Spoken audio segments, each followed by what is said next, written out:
ICC Vida. Viviendo en la inmensidad de un Dios amoroso.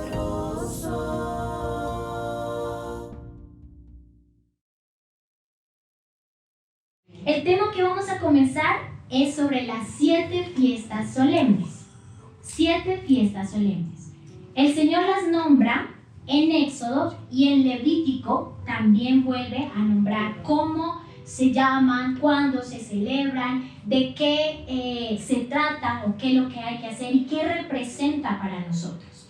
Entonces hoy vamos a iniciar con un contexto de qué se trata, qué son, y también vamos a ver las dos primeras. ¿Listo?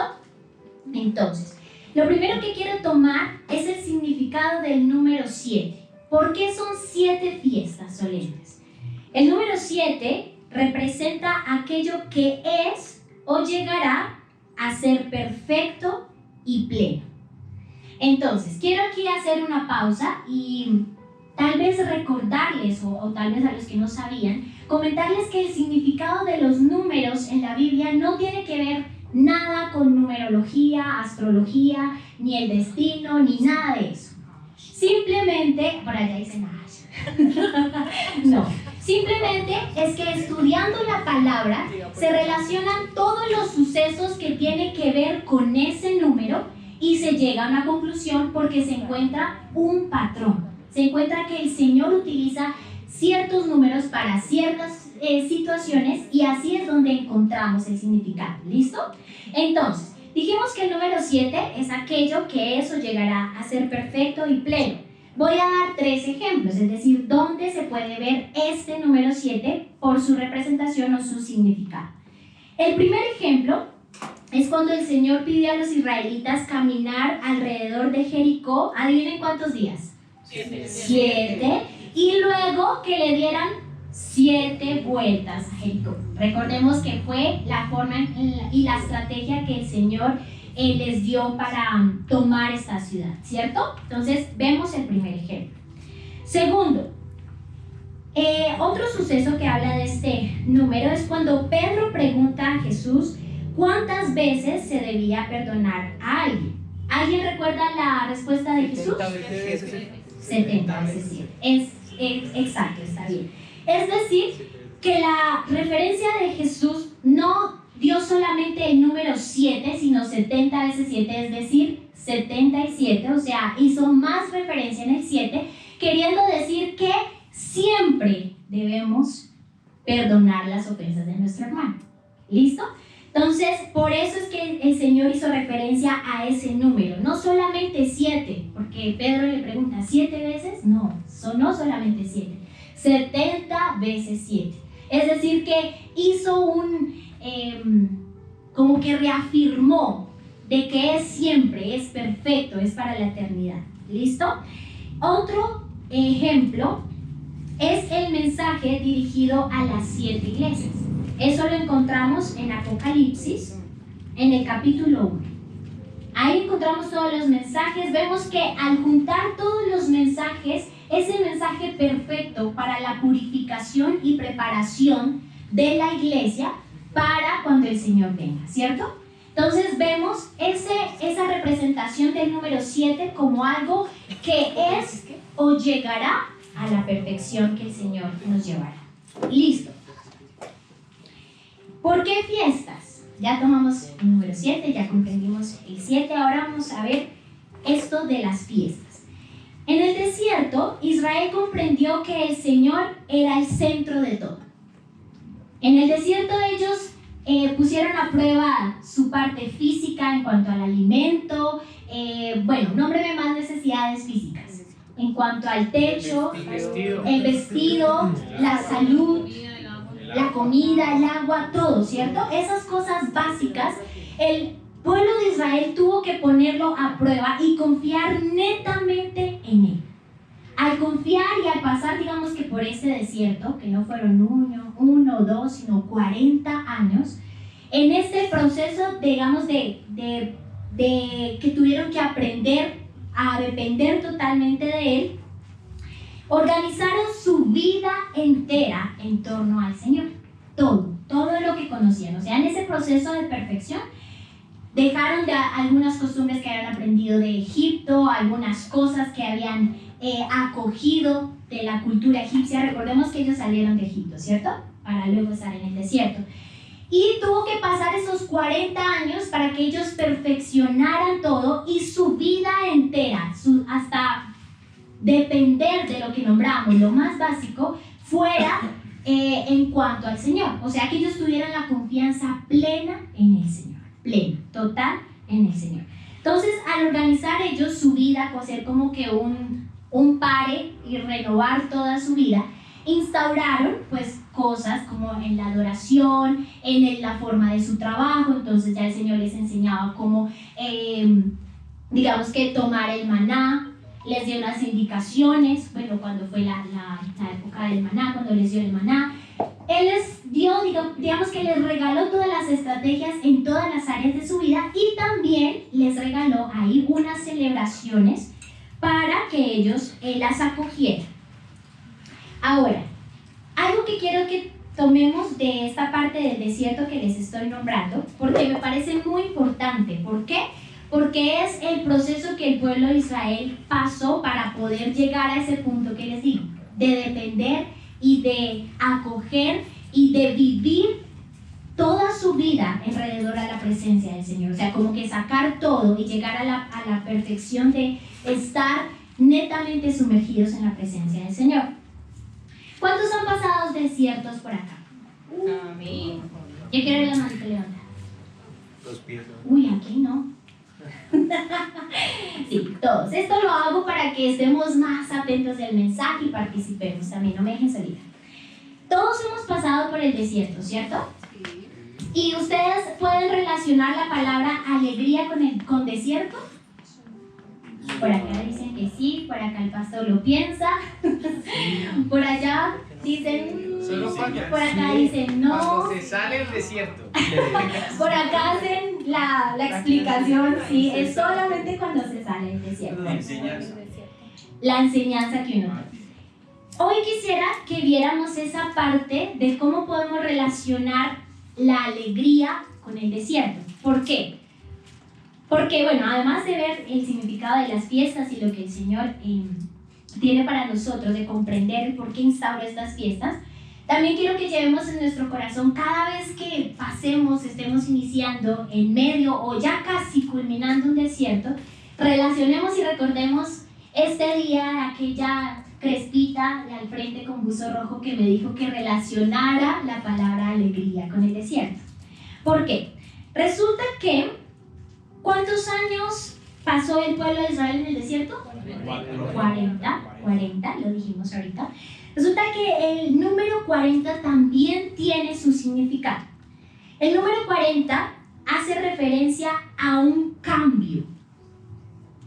Entonces, pueden colocarle como significado cambio.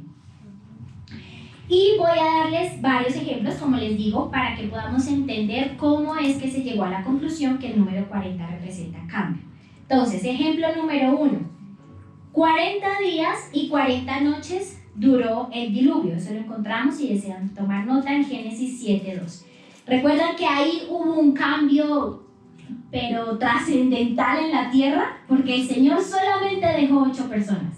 El resto erradicó toda la humanidad. Entonces ahí vemos la referencia de cambio.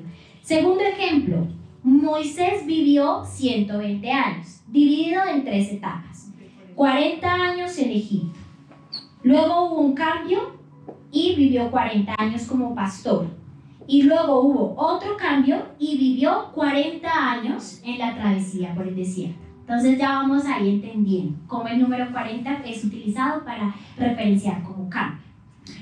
Otro ejemplo, 40 días y 40 noches fue Jesús al desierto para ser tentado por Satanás. Eso lo encontramos en Mateo 4, del 1 a 2, por si desean tomar nota. Entonces vemos que aún el Señor Jesús también se sujetó a todas estas cosas. Él también lo pasó para dejarnos el ejemplo. Y vemos cómo se relaciona el número 40. Fue digamos que un cambio para el Señor, porque después de ese paso por el desierto, ¿qué pasó? comenzó a desarrollarse su ministerio de una forma increíble, ¿cierto? Entonces vemos ahí el cambio. Y el cuarto ejemplo es, tras la resurrección de Jesús, Jesús se apareció a sus discípulos por 40 días. ¿Listo? Entonces vemos el cambio y en este caso es una representación de cómo vamos a ser nosotros transfigurados, ¿cierto? O sea, este cuerpo de carne que vemos va a ser cambiado. Y Jesús nos lo mostró ahí en ese suceso y adivinen qué días utilizó el Señor como referencia, 40, porque eso quiere reafirmar que va a haber un cambio. ¿Listo? Entonces ya vimos 4 ejemplos donde vemos que el número 40 representa un cambio. Entonces, íbamos mirando, antes de ver el número 40, íbamos relacionando la alegría con el desierto, ¿cierto? Que yo les dije que quería primero explicarles el número 40. Bueno, con base en esto, viendo que el desierto que pasó Israel, esos 40 años, significó un cambio en su vida, ahí ya vamos comprendiendo por qué debemos alegrarnos. Porque cuando tú estás pasando por un desierto, relacionando lo que significó para el grupo, para el pueblo, bueno, sí, para el grupo de Israel, también va a haber un cambio en tu vida y en mi vida. Va a haber un cambio. Pero recuerda que ese número no representa algo tan literal, me hago entender. Puede que tu desierto dure un año, o puede que tu desierto dure 2 meses, o puede que tu desierto dure, no sé, la mitad de tu vida. ¿De qué depende? Del proceso que tú pases y si lo pasas.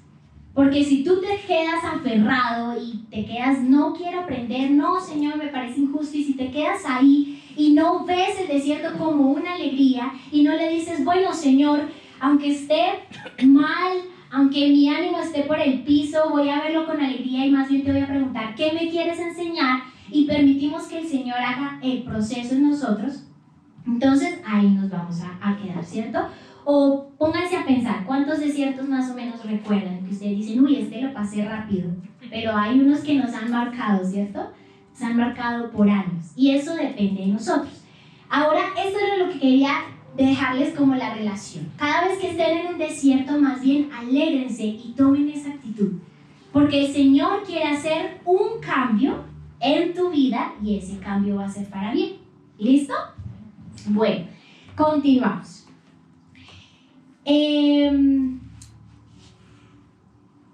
Ahora, en esta construcción de la dependencia, no independencia, sino de la dependencia del pueblo de Israel con Dios, y en esta construcción también que nosotros debemos crear de la dependencia de nuestra vida hacia Dios, se creó entonces las fiestas. Ahí ya lo habíamos nombrado anteriormente. Ahora, ese propósito de las fiestas se resume en 5 cosas. El propósito de las fiestas. Primero, recordar. No puedo decirles qué, porque cada fiesta tiene, digamos que un propósito de recordar algo diferente, ¿sí? Pero solamente esa palabra nos va a, digamos que dar un indicio o una luz de que las fiestas significan algo para recordar, ¿listo? Entonces, propósito número 1, recordar. Propósito número 2, descanso. El Señor también quiere que tú descanses. El Señor también es consciente que tú debes descansar en sus brazos y también descansar físicamente. Tercero, agradecer. ¿Cómo? A través de las ofrendas. Cuarto, arrepentirse. El cuarto propósito, arrepentirse por medio de los sacrificios. Y quinto, leer las escrituras o estudiarlas o sumergirnos en ellas. Bueno, no sé cómo quieras ponerla, pero tiene que ver relacionado con las escrituras, con memorizarlas, con accionarlas, con entenderlas. ¿Listo? Entonces, al el Señor establecer estas fiestas, porque Él fue el mismo que las estableció, no fue el pueblo judío, no fue alguien que se le ocurrió, sino Él mismo le reveló a Moisés para que las estableciera. quiere decir que nosotros también debemos cumplir esos propósitos. ¿Listo? Entonces, el domingo, que quiero traer algo a colación, el domingo estábamos hablando con el grupo de alabanza sobre, cerrando el tema, o ya para cerrar la historia del cristianismo. Y entendíamos que no es que nosotros a veces nos queramos judaizar, no es que querramos decirles que nos tenemos que, mejor dicho, ya volver judíos, no.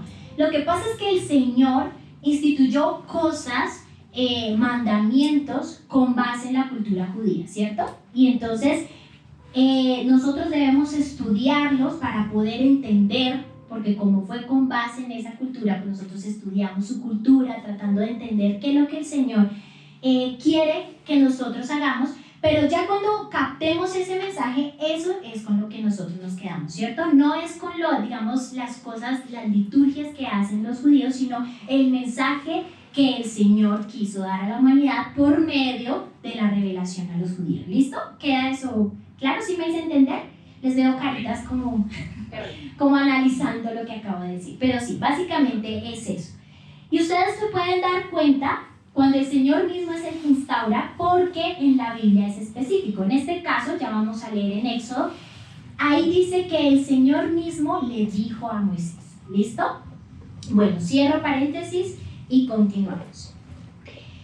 Antes de tomar las fiestas como tal, debemos entender varias cosas. ¿Por qué? Porque al entender, digamos que lo que les voy a contar, vamos a ya poder comprender que no todo se rige a nuestra cultura y que a veces damos un sentido a la palabra o lo acomodamos a lo que vivimos nosotros en nuestro entorno y pues digamos que no es tan correcto, sino que hay que mirar el origen, lo que les decía. ¿Listo? Primero, lo que debemos comprender, el ciclo semanal es diferente. Cuando el Señor instauró estas fiestas entonces se colocaron en la Biblia o las podemos leer conforme al calendario judío.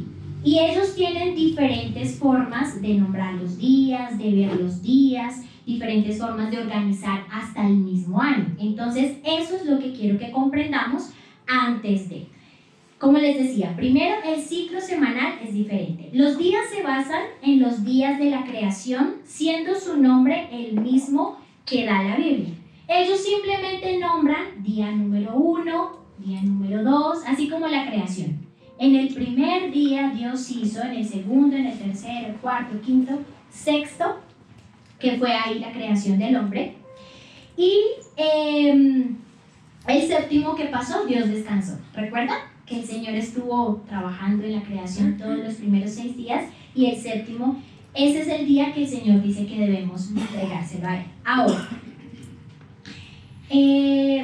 para los judíos o para la cultura que fue revelada, el día en que se dedica al Señor, o sea, el séptimo, se nombra como Shabbat. Y este término se conserva en algunos idiomas, no en todos, pero en algunos idiomas sí lo vamos a ver. Se conserva en el castellano como sábado, relacionado al Shabbat, en el francés, en el italiano, en el portugués, en el catalán, en el alemán, en el polaco, griego, árabe, indonesio y rumano. ¿Listo? Estos son los idiomas que conservan solamente el nombre del sábado. ¿Listo? Porque estamos relacionando lo del Shabbat con nuestro calendario que utilizamos como sábado y con nuestro idioma castellano que es el sábado. ¿Listo? Ahora, hay es como un dato ahí que ustedes pueden anotar o como que tenerlo dentro de su conocimiento. Hay un idioma que sí conservó casi todos los nombres de lunes a viernes, de lunes a sábado, y es el portugués. El portugués sí casi conserva todos los, digamos que lo más parecido a como fue revelado para los judíos. Eso es un dato ahí que ustedes pueden pues mirar en su casa y buscar más información por si les interesa. Bueno, entonces, para ellos el séptimo día es el Shabbat es el sábado, es decir que el primer día, ¿cuál sería? El domingo, ¿cierto? Entonces, para nosotros, nuestra cultura, el primer día de la semana es el lunes, pero para ellos es el domingo, ¿listo? Entonces, tengámoslo esto en cuenta para poder entender luego los días, sí, las fiestas más adelante. Segunda cosa que debemos comprender antes de, para ellos el día es conformado por la tarde y la mañana. Entonces, cuando ustedes vean en la Biblia y fue la tarde y la mañana, es porque está hablando de un día, ¿listo? Para nosotros el día, y la pastora creo que esto ya lo tomaba hace un tiempo corto, hace poquito tiempo, no recuerdo, como 8 días. Bueno, ella también nos explicaba que para nosotros comienza como desde la medianoche, ¿cierto? Lo que decimos de medianoche en adelante, pero para ellos comienza desde la tarde, más o menos 6 de la tarde, hasta lo que para nosotros es el otro día en la mañana, ¿listo? Entonces, segunda cosa que hay que comprender, para ellos el día, tarde y mañana. Lo tercero son los meses. Ellos no tienen ni los mismos días ni los mismos meses que nosotros tenemos, ¿listo? Es decir, nosotros no podemos pensar que enero es el primer mes para ellos, no, porque el primer mes de ellos está conformado por 2 meses de nosotros, ¿listo? Entonces es un poco bien diferente. Nata, ¿puedes colocar por favor en las pantallas? Ya sabiendo esto, quiero que veamos esta imagen. En el centro están los meses tal cual como nosotros los conocemos, desde enero hasta diciembre. Luego, en el circulito de afuera, más afuerita, el rojo, están los meses como ellos los toman. Entonces, el primero sí lo vemos entre marzo y abril. ¿Sí se alcanza a ver? Sí. ¿Sí? Listo. Entonces, ese primer mes para ellos se llama Nisan y comienza en la mitad, más o menos, entre marzo y abril. Y el último mes se llama Adar y pues termina efectivamente entre febrero y marzo. ¿Listo? Entonces, para que lo tengamos en cuenta. Y también en esta misma imagen, como estamos hablando de fiestas, ahí están cómo es que comienzan las fiestas. Entonces, ¿alguien me puede decir cuál es la primera fiesta que aparece en el mes 1 de los judíos o el calendario judío?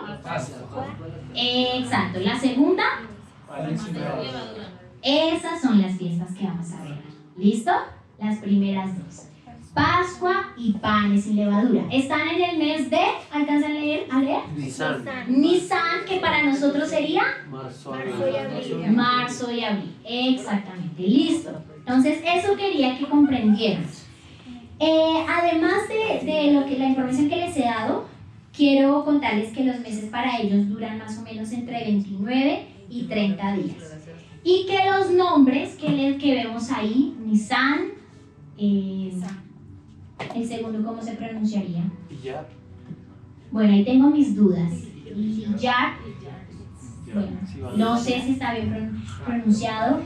Sivan, Tamuz, Ab, Elul, Tisri, Maresban, Kisleu, Tevet, Sabat, Adar.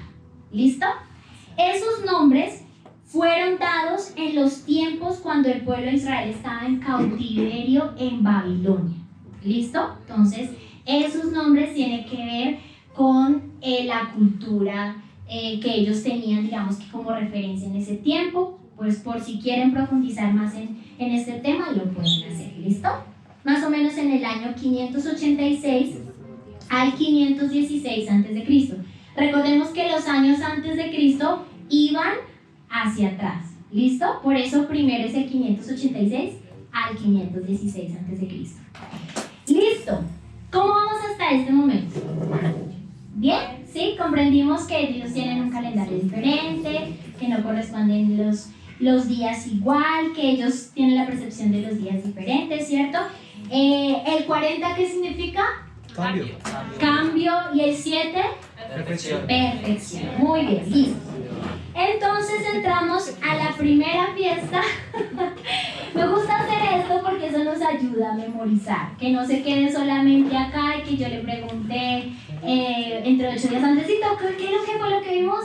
Y Andresito, estuvo bueno, pero no sé. Entonces eso es lo que quiero, que memoricemos. Bueno, primera fiesta de la que vamos a hablar, de acuerdo a lo que vimos ahí, la Pascua.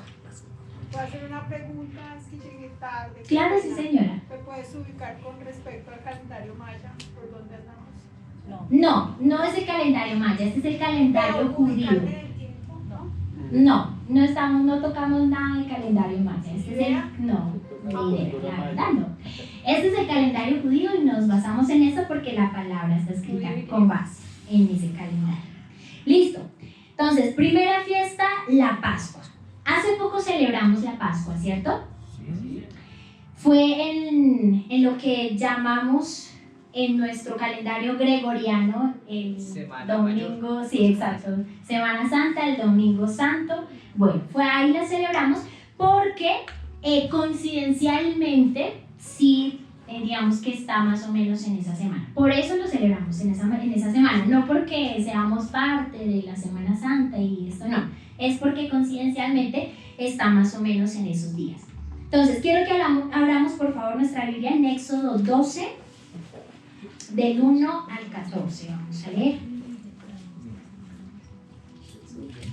Éxodo 12, versículo 1 al 14. Bueno, voy a leer. Ustedes por favor me van siguiendo la lectura. Dice así: Habló Jehová a Moisés y a Aarón en la tierra de Egipto, diciendo: Este mes os será principio de los meses. Para vosotros será este el primero en los meses del año. Hablad a toda la congregación de Israel, diciendo: En el 10 de este mes, tómese cada uno un cordero, según las familias de los padres, un cordero por familia. Mas si la familia fuere tan pequeña que no baste para comer el cordero, entonces él y su vecino, inmediato a su casa, tomarán uno según el número de las personas, conforme al comer de cada hombre. Haréis la cuenta sobre el cordero. Versículo 5. El animal será sin defecto, macho de 1 año. Lo tomaréis de las ovejas o de las cabras, y lo guardaréis hasta el día 14 de este mes.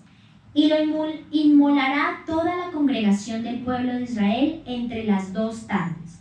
Y tomarán de la sangre y la pondrán en los 2 postes y en el dintel de las casas en que lo han de comer. Y aquella noche comerán la carne asada al fuego y panes sin levadura, con hierbas amargas lo comerán. Ninguna cosa comeréis de él cruda ni cocida en agua, sino asada al fuego. Recordemos todos estos detalles. Su cabeza con sus pies y sus entrañas. Versículo 10. Ninguna cosa dejaréis de él hasta la mañana, y lo que quedare hasta la mañana lo quemaréis en el fuego. Y lo comeréis así: ceñidos vuestros lomos, vuestro calzado en vuestros pies y vuestro bordón en nuestra mano. Y lo comeréis apresuradamente, es la Pascua de Jehová. Versículo 12. Pues yo pasaré aquella noche por la tierra de Egipto y heriré a todo primogénito en la tierra de Egipto, así de los hombres como de las bestias, y ejecutaré mis juicios en todos los dioses de Egipto, yo Jehová. Y la sangre os será por señal en las casas donde vosotros estéis, y veré la sangre y pasaré de vosotros, y no habrá en vosotros plaga de mortandad cuando hiera la tierra de Egipto. Versículo 14, quiero que por favor lo leamos todos. Dice así: Y ese día os será en memoria y lo celebraréis como fiesta solemne para Jehová durante vuestras generaciones. Por estatuto perpetuo lo celebraréis. Listo. Entonces, aquí es cuando el Señor reveló a Moisés la fiesta de la Pascua. Y vamos a desglosarlo versículo por versículo. Voy a tratar de ser lo más clara posible para que podamos entender todo esto que el Señor instauró. ¿Listo? Entonces vamos a retomar algunos versículos. el versículo 2, por favor. Éxodo 12, versículo 2. Dice, este mes os será principio de los meses. Quiere decir que la Pascua fue, digamos que la que dio la luz de que el Señor dijera, bueno, voy a instaurar el calendario y este mes será el primero. ¿Listo? Entonces ya vimos por qué se celebra en el mes primero. Para vosotros será este el primero de los meses del año. ¿Recuerdan cómo se llama? Nisan. Muy bien, listo. Entonces ya comprendimos ahí que el Señor lo instauró en el primer mes del año. Versículo 13. Dice, hablando toda la congregación de Israel diciendo, en el 10 de este mes, tómese cada uno un cordero según las familias de los padres, un cordero por familia. Entonces en este versículo 3 comprendemos que lo instauró en el mes de Nisan, ¿en el día cuál? 10 dice. En el 10 de este mes, tómese, digamos que ahí comienza a ejecutarse todo esto de la Pascua, ¿listo? Entonces ya en resumen aprendimos que es el 10 de Nisan, que es el primer mes para los judíos. Ahora, ahí dice otra, digamos que algo más que instituyó, y es que tomaran que un cordero por familia, y que si eran muy pequeños, más adelante dice hasta el 5, que si eran muy pequeños, la familia, ¿qué podían hacer? Unirse o juntarse con el vecino, con la familia vecina, y tomar un cordero para las dos familias, ¿cierto? Listo. Bueno, ahí dice, más si la familia fuera tan pequeña que no baste para comer el cordero, entonces él y su vecino inmediato a casa tomarán uno según el número de las personas, conforme al comer de cada hombre haréis la cuenta sobre el cordero. Listo, versículo 5, por favor. Dice, el animal será sin defecto, macho de un año, lo tomaréis de las ovejas o de las cabras. Entonces vamos imaginando todo esto, ¿cierto? Porque digamos que quiero que comprendamos la fiesta de esa forma. Era el mes de Nisan, ¿cierto? El día 10. Y el Señor dice, bueno, aquí va a comenzar todo esto de la Pascua. ¿Cómo comenzó? Van a tomar un cordero, ahí dice que podía ser de las ovejas o de las cabras, ¿cierto? Podría ser un ovejo o un cabrito. ¿Ustedes han visto la diferencia? Sí, un ovejo tiene lana y es blanquito y peludito, y el cabro tiene ya unos cachitos y tienen pelo de ese duro, gruesito, y más o menos los colores con que se referencia es cafecito, tiene chiverita, ¿listo? Entonces, ahí, vamos en el mes de Nisan, en el día 10, el Señor dijo, bueno, van a tomar un cordero, puede ser un ovejito o puede ser un cabro. Este cordero tenía que ser sin defecto, ¿listo? Entonces, vamos añadiendo más a lo que vamos comprendiendo.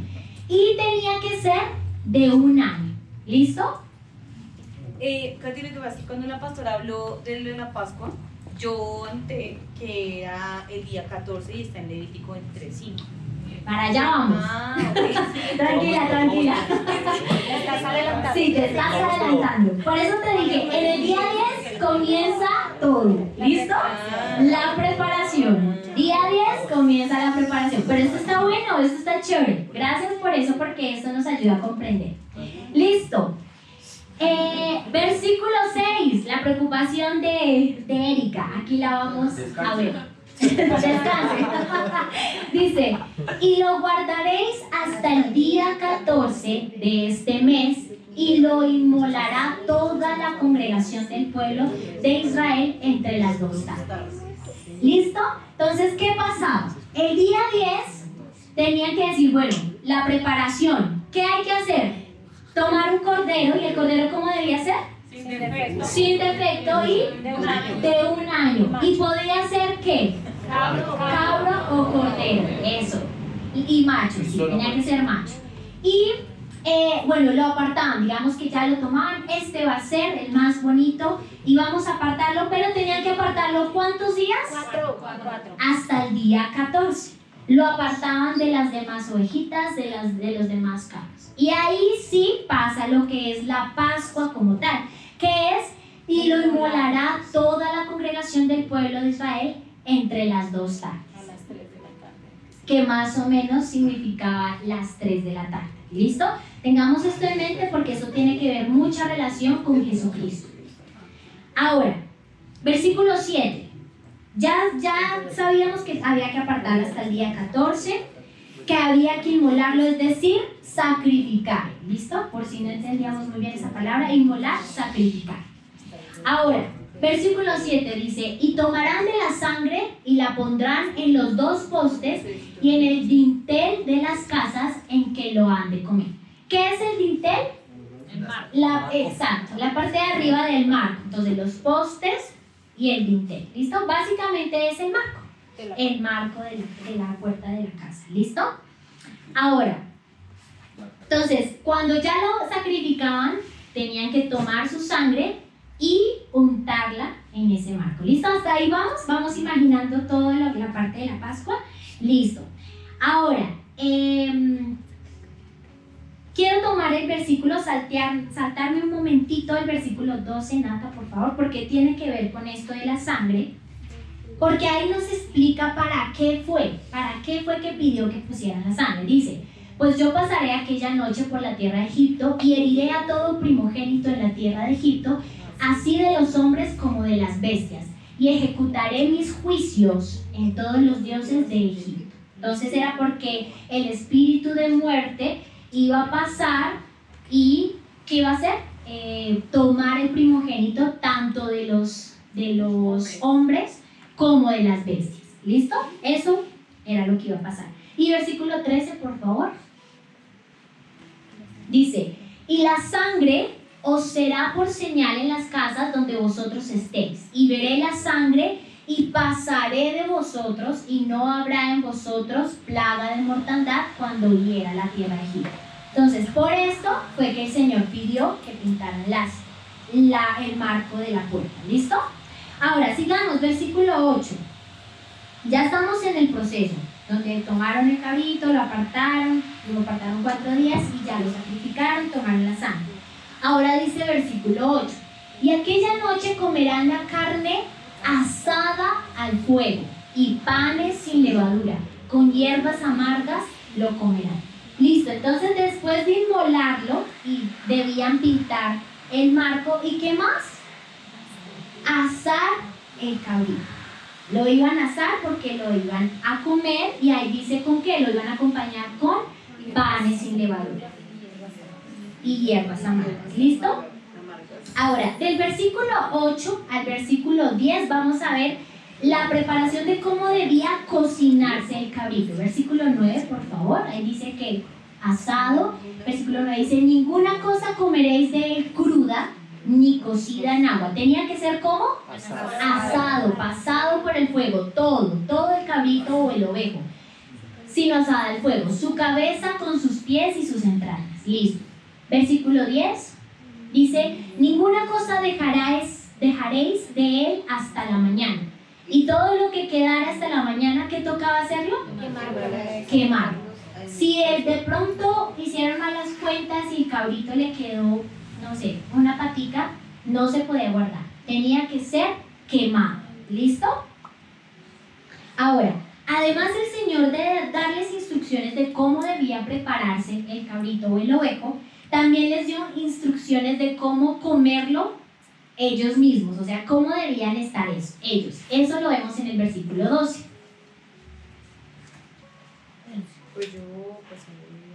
Ay, perdón, 11. Ese ya lo vimos de acuerdo a lo que pasaba con la sangre. Y lo comeréis así, ceñidos vuestros lomos, vuestro calzado en vuestros pies y vuestro bordón en vuestra mano. Y lo comeréis como apresuradamente. Es la Pascua de Jehová. Ahí termina, digamos que el cómo debía celebrarse. Entonces recapitulemos.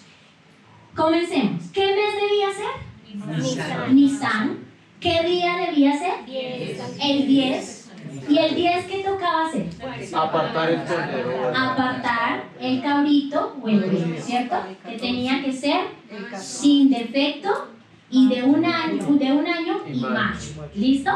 Luego de que pasara el día 10 y se hiciera eso, tocaba esperar hasta el día 14, ¿cierto? Apartarlo del 10 al 14. ¿Qué pasaba el 14? Se inmolaba, que es decir, que se sacrificaba. ¿A qué horas más o menos la pastora nos dijo? Más o menos a las 3 de la tarde. Y ya cuando el cabrito estuviera sacrificado, se debía pintar el marco de la puerta con su sangre, ¿cierto? Entendimos para qué. Y luego de pintar la puerta, ¿qué se hacía? Comer. Allá se comía, se asaba el corderito, se asaba en su totalidad, no podía ser cocinado ni pasado por agua, sino tenía que ser asado y se acompañaba con panes sin levadura y hierbas amargas. ¿Listo? Bueno, ya entendimos entonces cómo se celebraba, cómo el Señor instituyó. Ahora vamos a entender qué significa para nosotros. Porque yo creo que ustedes se preguntarán, uy, ¿cómo así? O sea que cuando sea más o menos entre marzo y abril yo tengo que conseguirme un cabrito y tengo... No, vamos a entender el significado de lo que el Señor nos quiere enseñar con eso. Pascua, en hebreo, Pesaj, significa saltar por encima, pasar de largo o perdonar. ¿Listo? Esas tres cosas. Puede definirse o saltar por encima, o pasar de largo, o perdonar. ¿Esto qué quiere decir? ¿Se acuerdan lo que sucedió? ¿Por qué tuvo que pintarse el marco de la puerta? Porque venía el juicio de Dios, y el juicio de Dios era muerte. Venía la muerte para ese pueblo y ellos estaban ahí. Entonces, al celebrar la Pascua o al ellos obedecer y pintar el marco de su puerta y hacerlo tal cual como el Señor mandaba, hizo que este espíritu pasara, por eso significa eso, pasara de largo o saltara a esa casa y no entrara a tomar la vida del primogénito en aquella situación. ¿Listo? Entonces, por eso significa eso. Ahora, vamos a hacer un comparativo en lo que aprendimos, en lo literal que el Señor les mandó y en lo que nosotros como creyentes tenemos que hacer o aprendimos. ¿Listo?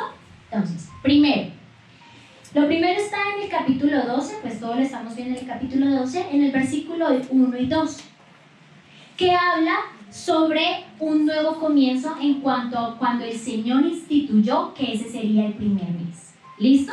Entonces se relaciona como un nuevo comienzo cuando comienza el año. Y nosotros lo relacionamos con 2 Corintios 5:17.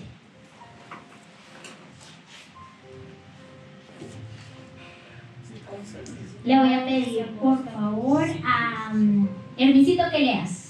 Seguramente en las pantallas está, si quieres, 2 Corintios 5:17. Dice, de modo que si alguno está en Cristo, nueva criatura es. Las cosas viejas pasaron, he aquí todas son hechas nuevas. Hechas nuevas. Entonces ahí se relaciona, ahí está la promesa. El Señor comenzó con esto del Pesaj o la Pascua para dar una promesa de que algo sucedería y que nosotros seríamos nuevos, de que tendríamos un nuevo comienzo. ¿Listo? Seríamos criaturas nuevas. Ahora, segundo punto comparativo. Lo encontramos en el versículo 5, que es la inspección de la imperfección. Es decir, esos 4 días donde el cabrito era apartado, ¿se acuerdan? De las ovejas o de su rebaño, y era inspeccionado porque tenía que ser perfecto. En ese tiempo se inspeccionaba, se miraba que el cabrito sí cumpliera con las condiciones. ¿Inspección de la qué? De la imperfección. Esto se relaciona con cómo fue Cristo examinado por Pilato, por Herodes, por Anás y por Caifás, y cuando ellos dieron, digamos que su veredicto final, adivinen qué dijeron. No encontraron imperfección. No hay defecto. O sea que sí era un cordero, por decirlo así, apto para el sacrificio. Entonces ya vemos cómo se va relacionando todo, ¿cierto? 4 días tenía que estar apartado el cabrito, y el Cristo tuvo que ser inspeccionado por los que le nombré, por Pilato, Herodes, Anás, Caifás. ¿Recuerdan quién era Pilato? El gobernador. Era el gobernador de la zona cuando le llegaron a Cristo y dijeron, bueno, tienes que hacer algo porque él, sí, no, digamos que merece la muerte.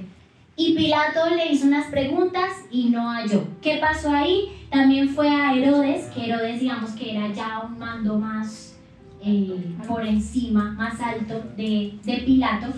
Y Herodes también intentó hallar la imperfección y no la halló. ¿Quién era Anás? Era el sumo sacerdote de la época. Y Caifás era el suegro del sumo sacerdote, es decir, de Anás. ¿Listo? Como para que lo tengan ahí en cuenta de quiénes fueron ellos. Bueno, entonces no hallaron mancha, no hallaron falta con Jesús. Tercer comparativo. Lo encontramos en el versículo 6.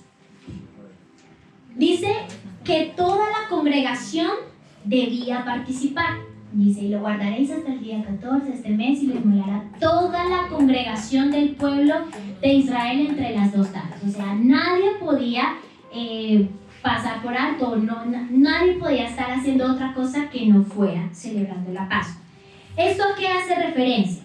A que todos los que queremos ser parte de la congregación debemos aceptar el sacrificio. Eso lo encontramos en Romanos 3, del 21 al 26. Le va a pedir a Santi que con su voz nos lea este versículo, Romanos 3, del 21 al 26. Pero ahora, aparte de la ley, se ha manifestado la justicia de Dios, testificada por la ley y por los profetas. La justicia de Dios por medio de la fe en Jesucristo, para todos los que creen en Él, porque no hay diferencia, por cuanto todos pecaron y están destituidos de la gloria de Dios, siendo justificados gratuitamente por su gracia, mediante la redención que es en Cristo Jesús, a quien Dios puso como propiciación por medio de la fe en su sangre, para manifestar su justicia, a causa de haber pasado por alto en su presencia los pecados pasados. Eso. Con la mira de manifestar en este tiempo su justicia, a fin de que Él sea el justo y el que justifica al que es de la fe de Jesús. Gracias, Antonio. Aquí vemos como ya la explicación de la Pascua tiene sentido para el nuevo pacto, ¿cierto? Aquí habla de propiciación, habla de su sangre, habla de que Él es el sacrificio, haciendo referencia a eso, a cómo nosotros debemos tomar la Pascua. Entonces, definitivamente, quien quiere ser parte de la congregación del Señor debe aceptar el sacrificio del Señor y participar, así como el Señor dijo ahí en el versículo 6 de Éxodo que todos debían participar, nosotros también todos debemos participar y aceptar el sacrificio del Señor. Y quinto, ¿sí? Comparativo, lo encontramos en el versículo 14, que dice, debe guardarse como recordación perpetua. De Éxodo 12, 14, dice, ahí es cuando ya instituyó lo último, que debe ser como estatuto perpetuo. Ahí está en la parte final.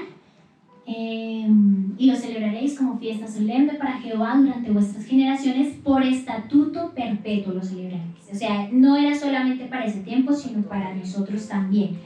Y esto también tiene que ver cuando el Señor pidió, recuerdan en la última cena, dice, haced esto en memoria de mí. Él estaba precisamente celebrando la Pascua y él sabía que después de esa cena tenía que cumplir su sacrificio, y ahí está la relación. Él también pidió que nosotros hiciéramos eso en memoria de él, recordando y celebrando esto perpetuamente. Ahora, quiero hablar también de cuatro elementos de la celebración de la Pascua que debemos tener muy en cuenta. ¿Listo? El primer elemento, la sangre. El derramamiento de la sangre de Cristo fue para librarnos de la muerte y de la ira de Dios contra el pecado. Esto lo vemos en Romanos 6:23. ¿Recuerdan? Porque la paga del pecado es la muerte, mas la dádiva de Dios es vida eterna, que es en Cristo Jesús, Señor nuestro. Entonces ahí lo vemos, que por el derramamiento de sangre, que es un elemento importante para recordar en esta celebración, es que nosotros somos redimidos. Segundo elemento, el acto de comer el cordero. Ellos tenían que comer el cordero asado, ¿recuerdan? Representa y nos hace recordar la participación del creyente en la muerte de Cristo, que es una muerte que salva de la muerte espiritual. Esto lo vemos en 1 Corintios 10, versículos 16 y 17. 1 Corintios 10, versículos 16 y 17. La participación de la muerte del bautismo. Aquí la pastora nos complementa y dice que la participación del Cordero es el bautismo, para que nos llevemos como una palabra referenciada, bautismo. Listo, ¿qué dice Corintios? 1 Corintios 10, 16. La copa de bendición que bendecimos no es la comunión de la sangre de Cristo. El pan que partimos no es la comunión del cuerpo de Cristo. Versículo 17. Siendo uno solo el pan, nosotros, con ser muchos, somos un cuerpo, pues todos participamos de aquel mismo pan. Bueno, para que lo entiendan un poco mejor, los invito a leerlos en casa, todo 1 Corintios capítulo 10, habla de la relación de comer el cordero cuando el Señor lo instituyó en Éxodo y comer el pan cuando ya se celebra la cena. ¿Listo? Entonces ahí ya vamos relacionando que la Pascua tiene que ver con la cena, cuando la celebramos acá, que tomamos el vino en representación, el vino de las uvas en representación de la sangre de Cristo, recuerdan que es el primer alimento, y el pan en representación del cordero. ¿Listo? Tercer elemento, aspersión por fe. Entonces, ¿qué es aspersión? Se refiere al acto que hicieron en el marco de la puerta. ¿Listo? Pero aquí lo complementamos, la aspersión por fe. ¿Por qué por fe? La respuesta del pueblo por fe les dio la salvación, por lo tanto tenemos la salvación por la obediencia en fe. ¿A qué hago referencia? El Señor le dijo a Moisés, bueno, vamos a celebrar la Pascua y va a ser de esta forma. ¿Y qué hizo Moisés? Pues tuvo que reunir al pueblo y decirle, bueno, el Señor acaba de decir que vamos a celebrar la Pascua y es de esta manera. Pero ¿ustedes creen que fue fácil creer? Porque ellos dirían, pero ¿cómo así? O sea, matar el corderito, dar la sangre en el marco de la puerta, y que va a venir un espíritu de muerte. O sea, si ellos no lo hubieran hecho por fe, pues se hubieran perdido, digamos que esta bendición. Y solamente por la fe fue que ellos pudieron obedecer. Porque por la conciencia humana, pues ellos no cabía en su mente, ¿cierto?, de que todo esto iba a ocurrir. Al ellos obedecer por fe, pues confirmaron que efectivamente todo lo que el Señor les dijo sucedió. Entonces, así mismo va a ser con nosotros. Nosotros creemos en Cristo Jesús y en la salvación, ¿por qué? Por fe. Por fe. Por fe. Por eso se llama este elemento aspersión por fe. Si nosotros no creemos por fe, pues va a ser difícil obedecer todas las cosas que Él nos manda, ¿cierto? Porque como no lo estamos viendo, como no estamos viendo, no sé, todas las cosas que habla Apocalipsis tan literal, entonces es difícil. Pero estamos en la misma posición del pueblo de Israel. Si ellos no hubieran accionado por fe, pues se hubieran perdido de la salvación. Y así estamos nosotros. Si nosotros no obedecemos por fe, ¿qué pasa? Perdemos nuestra salvación. ¿Listo? Ahora, cuarto elemento. Dice que se debía comer el cordero junto con panes sin levadura. Ahora, la levadura casi siempre en la Biblia, porque no es siempre, hace referencia al pecado y la corrupción. Entonces esto representa que nosotros debemos separarnos del mundo, del pecado y de la corrupción. En este caso, cuando el Señor instituyó allá en Éxodo, quería decirles eso, que el pan debía ser sin levadura, que tenían que mirar cuando celebraran la Pascua, mirarse a sí mismos, mirar a sus familias, de que no hubiera pecado, de que no hubiera corrupción, de que fueran, digamos que, apartados de todo lo que habían aprendido de Egipto, ¿cierto? Ellos les estaba diciendo ahí, porque ellos ya tenían muchas cosas, mucho de la cultura egipcia dentro de sí. Entonces eso quiere representar que Egipto para nosotros sería el mundo, la corrupción, el pecado, y que debemos comer ese pan sin levadura, es decir, apartarnos de todo eso. Ahora, por eso la pastora nos enseñaba que la Pascua tiene que ver con el arrepentimiento. Además de celebrar, porque también se acuerdan que el pastor nos decía en la segunda parte, recuerdan la Pascua, que era una celebración porque el Señor nos dio la salvación, nos dio la redención, el sacrificio perfecto para que nosotros alcanzáramos salvación. También tiene que haber un paso de arrepentimiento, que es eso que el Señor colocaba ahí, que se debe consumir el cordero, y son los panes sin levadura, ¿listo? Entonces pueden colocar en sus apuntes panes sin levadura igual al arrepentimiento, igual a esa santificación, a ese apartarnos de Egipto, del pecado, de la corrupción. Listo.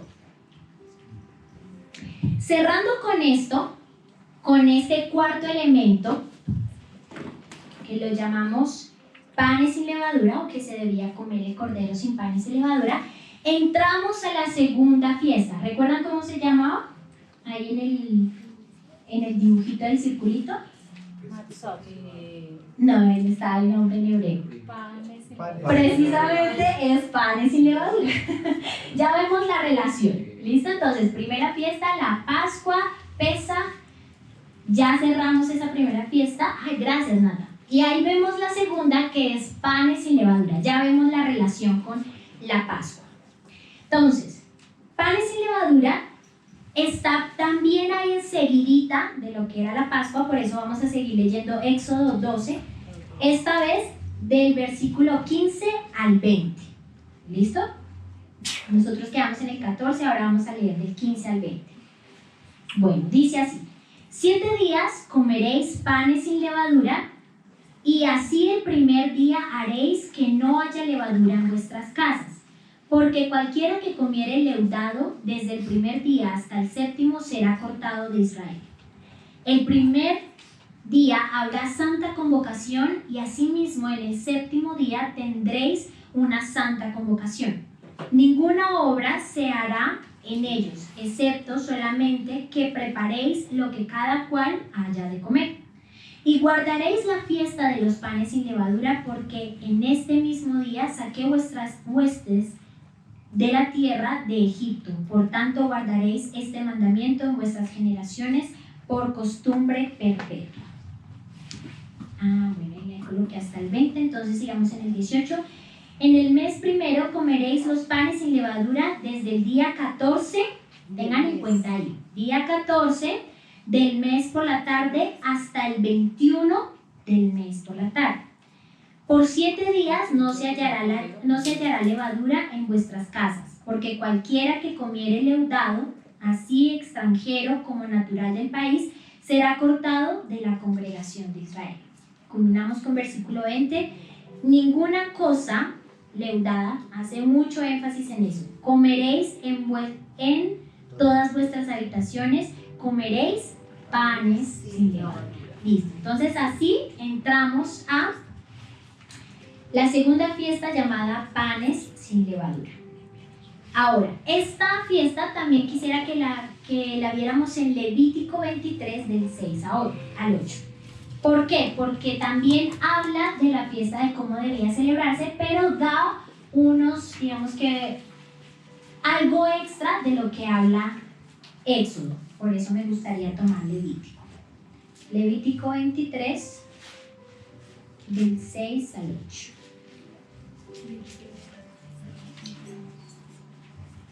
Dice así: y a los 15 días de este mes es la fiesta solemne de los panes sin levadura a Jehová. 7 días comeréis panes sin levadura.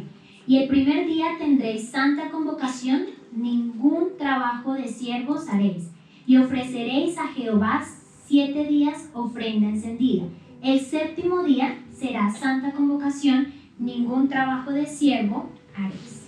¿Listo? Entonces aquí digamos que lo que tuvimos de más es que ofreceréis a Jehová 7 días ofrenda encendida. ¿Listo? Esto no lo nombraba en Éxodo, entonces por eso quería complementar.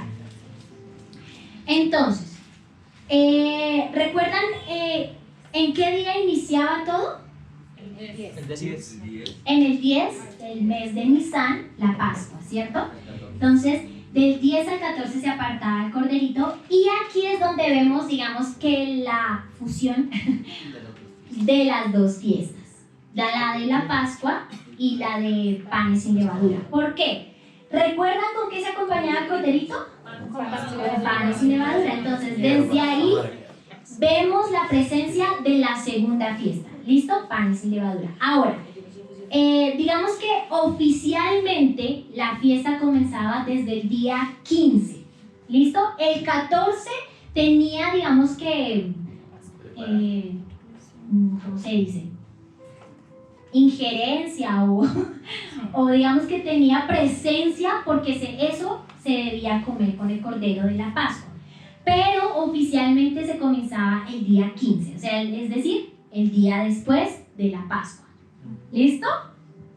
¿Sí vamos ahí o los vemos ahí un poco, los veo un poco? ¿Sí? Listo. El día 14 recuerdan que era el sacrificio, se inmolaba el cordero, se asaba, se debía comer y se acompañaba con panes sin levadura. Entonces ahí vemos la primera presencia de los panes sin levadura. Y desde el otro día, que era el día 15, hacia adelante era oficialmente la fiesta de panes sin levadura. ¿Listo? ¿Ibas a decir algo? Sí, es que como dice que durante otros 5 días, hasta el 21, o sea, todos los días tienen que comer cordero igualmente. No, porque panes sin levadura. Hace referencia a los panes sin levadura. Pero los panes sin levadura dicen que son 7 días. Es que el día 14 representa a Jesucristo crucificado o inmolado por nuestro pecado, santo. Pero a partir del día 15 al 21 representa nuestra vida santificada para ofrecimiento al Señor. Sí, por eso se hacía, digamos que un solo sacrificio, no los 7 días, 7 sacrificios, no, porque era uno solo. El Señor fue sacrificado una vez y para siempre. Por eso la Pascua fue una noche donde sacrificaban el corderito y lo comían. Pero ese proceso de santificación sí llevaba más días y ya era por parte de nosotros, que representa los panes sin levadura. ¿Listo? Por eso están enseguidita del sacrificio. Porque viene el sacrificio, que es lo que nos da, digamos que, la entrada a poder ser santificados, pero ahí nos queda una tarea, que es comenzar a santificar al proceso. Y ese proceso de santificación, efectivamente, es la segunda fiesta, panes sin levadura. ¿Listo? Entonces, decimos que oficialmente comienza el día 15 hasta el día 21. Déjame cierro la idea y ya. Hasta el día 21, es decir, 7 días. 15, 16, 17, 18, 19, 20 y 21. ¿Listo? Ahí es donde se cerra. Vlad, ¿qué ibas a decir? No, pastora, ¿me puede repetir por favor la última idea? ¿La última idea? Sí, la última experiencia. Perdón, es que la Pascua representa a Cristo, ¿sí? Entonces, cuando estamos en la Pascua, el día 14 del mes de Aviv, nosotros celebramos que Él pasara por encima de nuestros pecados. Su sangre nos limpió. Lo representa a Él como un cordero santo sin mancha. Pero el día 15 hasta el 21 es una fiesta memorial en donde nosotros nos santificamos y ofrecemos nuestra ofrenda al Señor, porque también debemos ser purificados, porque dice, sean santos, porque yo soy santo. Entonces, eso es lo que pasa. Por favor. Tranquila. ¿Todo bien, Vladi? Sí, listo. Listo, esto es lo chévere de los miércoles, que podemos participar todos y aclarar. Y sé que estos temas son... Pero una pregunta, ¿pero solo podían consumir panes sin levaduras? Dice que el único pan que se consumía era panes sin levadura.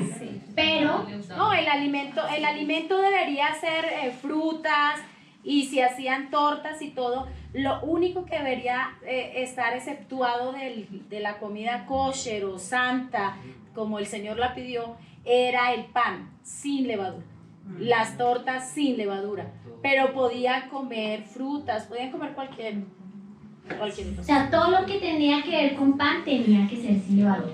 Esa era la condición. Sí. ¿Listo? Entonces eran 7 días. Dijimos que del día 15, o sea, el día después de la Pascua, hasta el 21. ¿Listo? Del mes de Nisan. Muy bien. Listo. Vamos a ver entonces cómo se desarrolla. Esta fiesta es un poco más corta, es más fácil de comprender con cada versículo, como lo hicimos en la otra fiesta. Versículo 7 de Levítico, por favor. Levítico 23, versículo 7. Entonces dice, el primer día, ¿qué quiere decir qué día de Nisan? El 15, bien, muy bien. El primer día tendréis santa convocación, ningún trabajo de siervos haréis. Es decir, que ese primer día de la fiesta de panes sin levadura tenían que reunirse y dedicarse solamente a eso. ¿Listo? No tenían que ser un día normal, no podían ir a trabajar en gráficas, así que... No, mentiras. No podían trabajar, sino que era un día donde se reunían y pues se comenzaba la celebración de panes sin levadura. ¿Listo? Ahora, versículo 8. Dice, y ofreceréis a Jehová 7 días ofrenda encendida. El 7º día será santa convocación, ningún trabajo de siervo haréis. Aquí hay 2 especificaciones. La primera es que por 7 días, es decir, hasta el día 21, tenía que haber ofrenda encendida. ¿Qué es ofrenda encendida?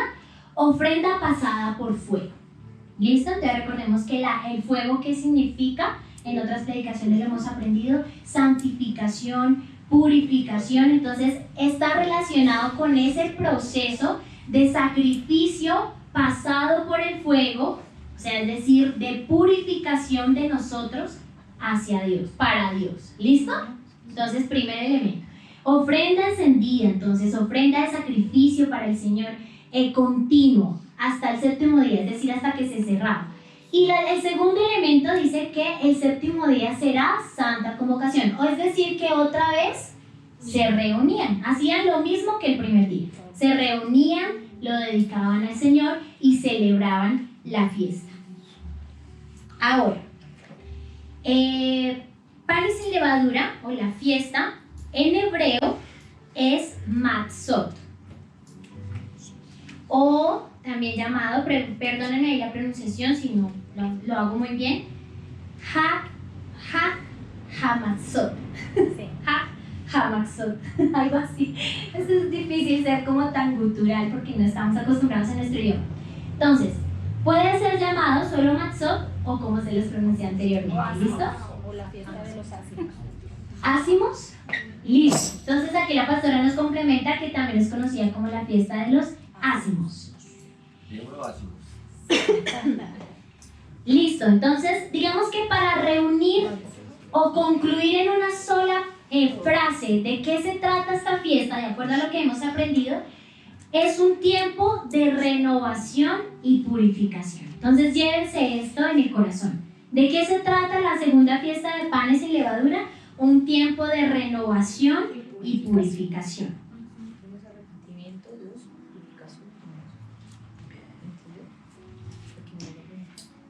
Ahora, esto para nuestros tiempos o cómo nosotros lo aplicamos, porque también entramos en la misma pregunta anterior. En la fiesta anterior nos preguntábamos sobre el cordero y la sangre, ¿cierto? Y ya aprendimos qué significaba. Aquí también nos preguntamos, bueno, debo amasar pan, pero si yo no sé hacer pan, y menos sin levadura. Bueno, el significado que nosotros debemos hacer o aplicar es que debemos hacer una búsqueda de nuestra vida, en nuestra familia, de la levadura y hacer un proceso de santificación. ¿Listo? Entonces, para nosotros celebrar esta fiesta, quiere decir ese proceso o esa, digamos que, introspección de revisar mi vida, de decir, bueno, ¿en qué estoy fallando? ¿Cuál es la levadura que está levando mi vida, que está contaminando mi vida? Quiero que veamos 1 Corintios 5, 6 al 8. Y ya vamos a terminar.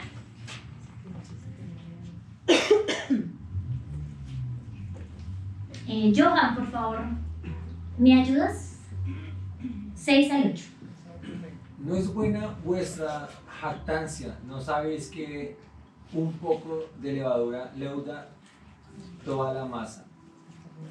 Limpiaos pues de la vieja levadura para que seáis nueva masa, sin levadura como sois, porque vuestra Pascua, que es Cristo, ya fue sacrificada por nosotros.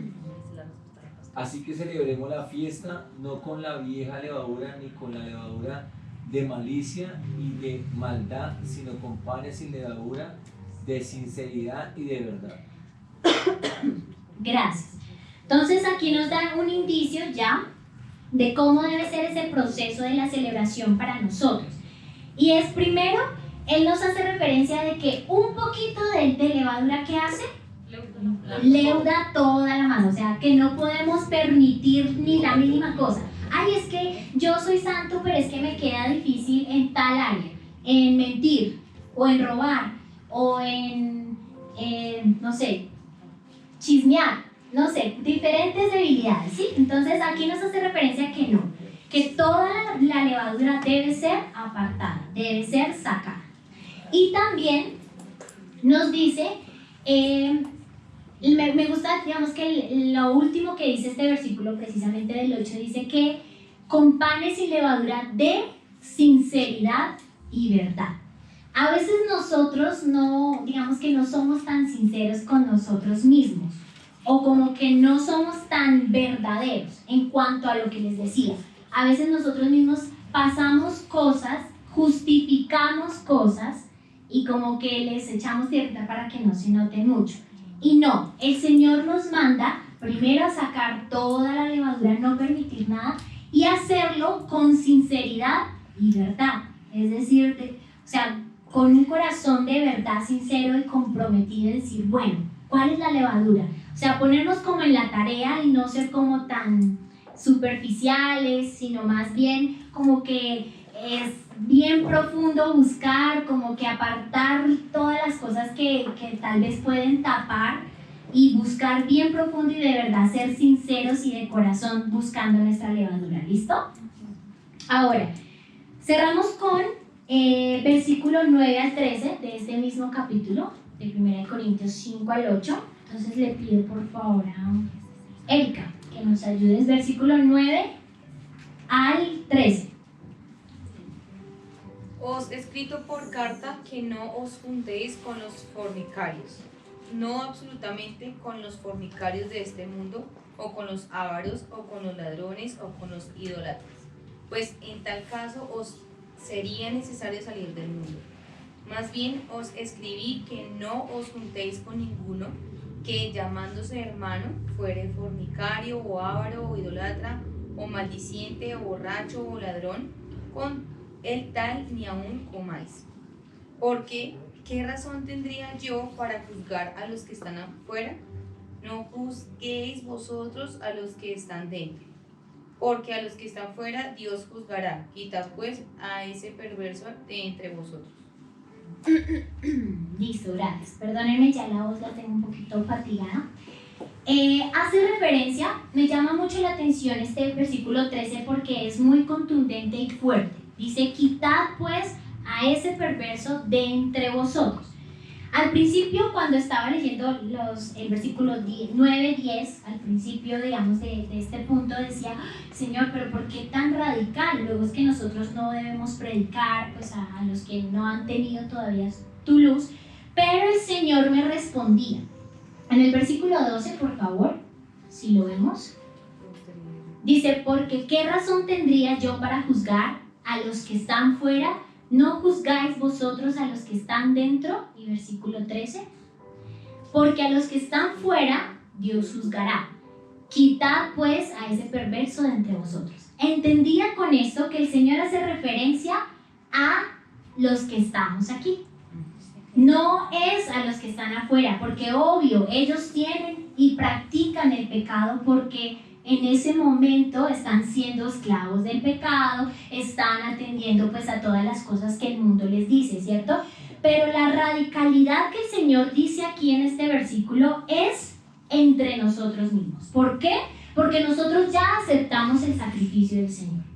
Y como ya aceptamos su sacrificio y ya estamos bajo su cobertura, ya entendemos firmemente que debemos ser apartados de todo eso. Por eso es tan radical. ¿Qué quiero con esto y qué quiero, digamos, que cerrar con este versículo? Es que primero nosotros no debemos consentir nada del mundo, del pecado, nada de levadura, ni lo mínimo, ni lo más poquito. Debemos sacarlo totalmente de nuestra vida. Y segundo, ser de la misma forma radical con los nuestros. Obviamente con amor, ¿no? Tampoco es decirle si alguien está pecando ir a patearlo y decirle a todo el mundo y gritarlo, no. Sino ser radical en cuanto a no consentir el pecado. ¿Qué es consentir? Que viene el hermano y tuvo la confianza de decirme, Katy, imagínese que es que estoy en esto, con esta dificultad, estoy todos los días, no sé, me levanto con ganas de robar y paso por el supermercado y me llevo una fruta. Entonces, ¿qué sería consentir? Que yo me riera y dije, ay, oiga, pero usted sí, ¿para qué se lleva esa fruta? No, ay, qué chistoso, y ya, ¿cierto? Eso es consentir. Que el Señor de pronto puso en el corazón de esa persona que me dijera para que él pudiera corregir, no sé, tal vez por medio de una oración, por medio de algo contundente. ¿Y yo qué hice? Consentir, reírme nomás y ya, no le dije nada. Eso es lo que no debemos hacer. Lo que debemos hacer es decirle, no sé, Chenchita o Pepita, eso no está bien. El Señor que nos ha enseñado a ti y a mí que robar está mal. Está en sus mandamientos, eso no te va a traer bendición, eso te va a traer maldición a tu vida. Y ya con mucho amor, sin tener que hacerla sentir mal, sino ser contundente y radical con la palabra, estoy ya sacando la levadura y sacando de entre nosotros, como dice el versículo 13, ¿cierto? Entonces, cerramos con esto. Quiero por favor que nos pongamos en pie.